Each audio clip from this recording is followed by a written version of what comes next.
Welcome to Life Esteem, a program committed to delivering information that's important to you and your community. Your hosts are Nathaniel and Patricia Gadsden. Hello and welcome again to Life Esteem. I'm Nathaniel Gadsden. Of course, this is Pat Gadsden. We love bringing this program to you. Hey, today we're going to talk to Carlos Lopez, the new Executive Director of the Latino Hispanic American Community Center. I think you got it right, LHAC. Welcome to the show. Welcome. It's my pleasure to be here. Okay, real good. How long has LHAC been open? LHAC has been open since July 13th, so it's been open approximately 11 weeks. Okay, fantastic. And I understand it's going very well. It's going really well. One of the things that we're trying to do is reach out to the entire community to let them know that we are there as an organization trying to provide referrals for any needs that the community may have. Let me say right up front, too, that Pat serves on the board, I believe, Board of Directors Yes. of LHAC, and has from the very beginning. And so I was there at your grand opening, which was fantastic, Oh, it was by the wonderful. way. That was really, really nice because it had the whole community come out, everybody. All segments were represented. I think that's what you were shooting for, is that right? I think it was a very successful event. I know that some estimates have it at least 300 people attending, quite a few service providers, and perhaps this is something that we can put on the calendar of the members of the community, and that is that we're planning on having the second annual block party for LHAC on Saturday, July 9th, 2011. I'm there already. Okay. That's fantastic. Yes, indeed. So tell us, for those persons who have never heard of the Latino Hispanic American Community Center and what it does, what kind of services do you provide? Well, the LHAC Center provides information and referral services, and we've been, during the 11 weeks that we've been there, we've had about 240 people come in through our doors.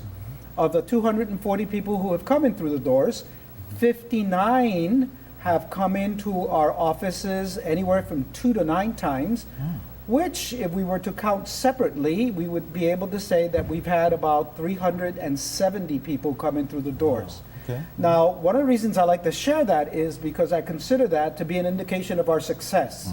And that is that we've had these 59 visitors come back to our office because they believe that we have provided a service for them. And so they come back and seek for help in other areas. Let me give you an example. Of the 240 people who have walked in through the door, 76 of those folks have sought help in trying to find some kind of employment. We, while being there for the 11 weeks, have been able to establish a relationship with about 5 or 6 different temp agencies, and sometimes we get phone calls saying that they need 10, 15 people for different types of short-term jobs, and so we're able to call some of the folks who have come in through the office and inform them of this opportunity. Fantastic. Well, you know, the thing I find interesting is I know just the first week of being open, Carlos was actually taking people down to places to assist and not just sending them. Talk about that one scenario. One of the first visitors that came into our office, I was very happy that Pat happened to be in the office, and that was there was this woman who walked in and she had an allergy all over her arms. And so, you know, that was my first challenge. And like I said, I was very fortunate that Pat was there. And so I called out to her and said, Pat, what can we do about this? And Pat informed me that there was a clinic just 2 blocks away from our office. And so I promptly took the lady to that office, introduced her to the service provider. And within about an hour and a half, she was back in my office, very happy about the fact that she had received medical attention, that she had received medication. And this was a service that was only blocks away from her own house that she didn't know was available. And so one of the things I like to say that the center does, and we kind of coined this phrase, and that is, we make connections. Very good. We're doing everything that we can to partner with the organizations, the service providers that are out there to ensure that our folks, the folks that we service, know what their services are. You know, we're introducing LHAC maybe to some segments of the community, but we're also introducing yourself. A lot of people don't know your background, of course, is education. So if you will, why don't you just tell us a little bit about, yourself, because you're relatively new to the Harrisburg area. And so, I've had the pleasure of serving the Commonwealths of Puerto Rico and Pennsylvania for 35 years.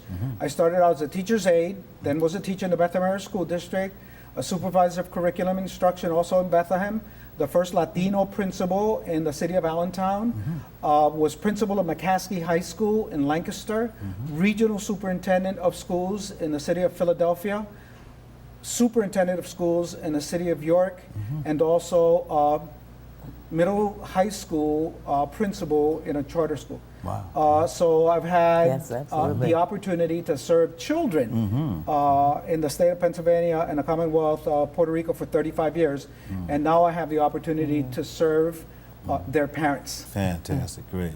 And this is just for my education. The title is Latino, Hispanic, American. And people always, kind of interchange those words, either Latino or Hispanic. Help us to understand either the difference of them or why, you use both in your title of your organization. Well, and taking it one step further, it's Latino, Hispanic, American. I mean, there are people who refer to themselves as being Latino because they come from Latin American, Okay. whereas there are folks who, back I believe in the 1980 census, the U.S. government found it necessary to provide an opportunity for people to define themselves as Hispanic, coming from the fact that they spoke Spanish. So that's a differentiation. Now, in terms of the center, we include American because even though 86% of the folks that have walked in through the doors have been Latino, 7% have been black, and 7% have been white. And one of the things that I want to do as a personal goal is to reach out to those folks as well, because it's a community center. Yes. We're there to serve anyone that needs any help. And so we're looking to be able to improve on those numbers in terms of servicing more blacks and more whites in our community. Fantastic, okay. I noticed that you're located at 1319 Deary Street, and it's a huge population surrounding, your office there. What are some of the issues, I guess, the main issues, if you had to prioritize them, that you see within the population that you need to serve? Well, some of the other issues that we've seen, other than employment, we've had a significant number of people, about 29 of them, coming into our office seeking legal advice.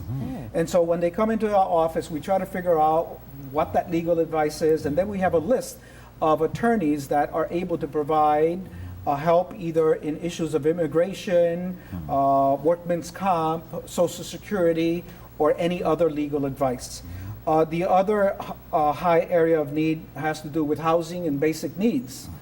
One of the things that we found necessary when we have people coming in seeking to be able to know where to go either for breakfast, lunch, or dinner, we have on one sheet of paper where within the community you can go and receive breakfast, lunch, and dinner already prepared.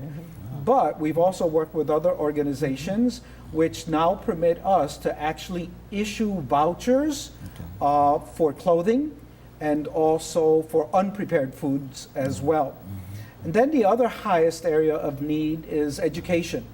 And a lot of folks come in seeking to either complete their GED or take courses in improving their English skills. And we're very fortunate to be like right across the parking lot from SEED, and the Community Action Center is only a couple of blocks away, and so we're able to refer folks to them.